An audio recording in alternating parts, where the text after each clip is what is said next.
ભાજપ માટે એક સાંધે ત્યાં તેર તૂટે જેવી પરિસ્થિતિ ઊભી થઈ છે, કારણ કે હજુ રૂપાલાનો વિવાદ શાંત નથી થયો, ત્યાં નવો વિવાદ સર્જાયો છે અને અમુક રાજકીય નેતાઓ તો માત્ર મત માટે જ વિવાદાસ્પદ નિવેદનો આપતા હોય છે. જૂનાગઢ લોકસભા બેઠક પર ભાજપના ઉમેદવારનું વિસાવદરના કાર્યાલયનું ઉદ્ઘાટન હતું. એ સમયે જૂનાગઢ જિલ્લાના ભાજપ પ્રમુખ રાજા અને તેની પટરાણીઓ વિશે કંઈક એવું બોલ્યા કે જેનાથી નવો વિવાદ સર્જાયો છે. નમસ્કાર, આપની સાથે હું છું જાનવી.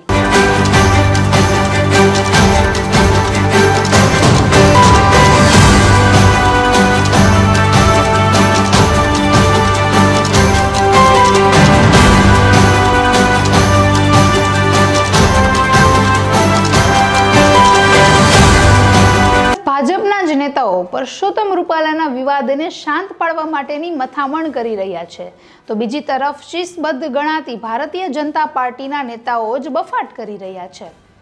ગઈકાલે જૂનાગઢમાં જે ભાજપના લોકસભાના ઉમેદવાર છે રાજેશ ચુડાસમાના વિસાવદર ખાતેના કાર્યાલયનું ઉદ્ઘાટન કરવામાં આવ્યું હતું. તે સમયે વર્તમાન સાંસદ તેમજ લોકસભાના ઉમેદવાર રાજેશ ચુડાસમા સહિતના ઘણા બધા ભારતીય જનતા પાર્ટીના જે નેતાઓ અને આગેવાનો છે તે ઉપસ્થિત રહ્યા હતા. કે જૂનાગઢ જિલ્લા ભાજપ પ્રમુખ કિરીટ પટેલે જાહેર મંચ પરથી ન બોલવાનું બોલતા ફરીથી નવો વિવાદ સર્જાયો છે. એક સમય એવો હતો હિન્દુસ્તાનમાં કે રાજાની પટરાણી બોબડી હોય, લુલી હોય, લંગડી હોય, પણ એના કુખેથી જે દીકરો પેદા થતો હતો એ રાજા બનતો હતો અને હવે રાજા મતપેટીમાંથી પેદા થાય છે. વિસાવદરમાં ભાજપનું કાર્યાલયનું ઉદ્ઘાટન હતું. તે સમયે જાહેર સભાને સંબોધતી વખતે કિરીટ પટેલ ન બોલવાનું બોલી ગયા.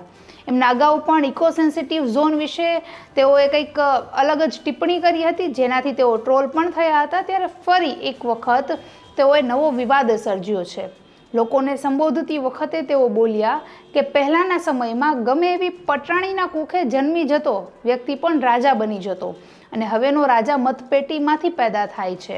આ પ્રકારની એમણે જે ટિપ્પણી કરી, જેનાથી ક્ષત્રિયોનો રોષ કદાચ હજુ વધી શકે છે.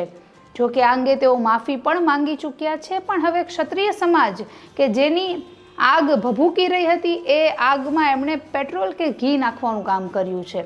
કારણ કે ઓલરેડી હવે જે ક્ષત્રિય સમાજ છે એ માત્ર પરસોત્તમ રૂપાલાથી નહીં પણ આખી ભારતીય જનતા પાર્ટીથી નારાજ છે. કારણ કે ભારતીય જનતા પાર્ટીએ તેમની વાત નથી સાંભળી અને તેમની જે ટિકિટ રદ કરવાની માંગ હતી તે અંગે કંઈ બોલ્યા નથી. હવે જ્યારે ભાજપના જ વધુ એક નેતા કિરીટ પટેલે આ અંગેનું જે નિવેદન આપ્યું છે, જે રાજા રજવાડા ઉપર જે કમેન્ટ કરી છે, આ આખો મામલો હવે કઈ નવો વળાંક લેશે એ તો જોવું અગત્યનું રહેશે જ.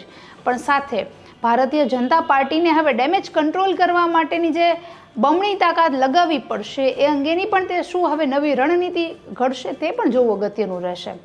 કારણ કે ગુજરાતમાં હવે ત્રીજા તબક્કાની ચૂંટણી થવાની છે.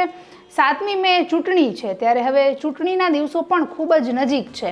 રાજકોટની લોકસભા બેઠક પર તો હવે ભારતીય જનતા પાર્ટીની સીટ કેટલી રહેશે, ક્ષત્રિયોના મતનું કેટલું નુકસાન થશે તે અંગેની તો જે ચર્ચા ને વિચારણા છે તે ચાલી જ રહી છે. પણ હવે કિરીટ પટેલના આ નિવેદનથી રાજેશ ચુડાસમાની જે ઉમેદવારી છે અથવા જૂનાગઢ લોકસભાની જે બેઠકો છે તેના પર પણ શું નેગેટિવ ઇફેક્ટ થશે તે પણ જોવું ખૂબ જ મહત્વનું રહેશે. નમસ્કાર.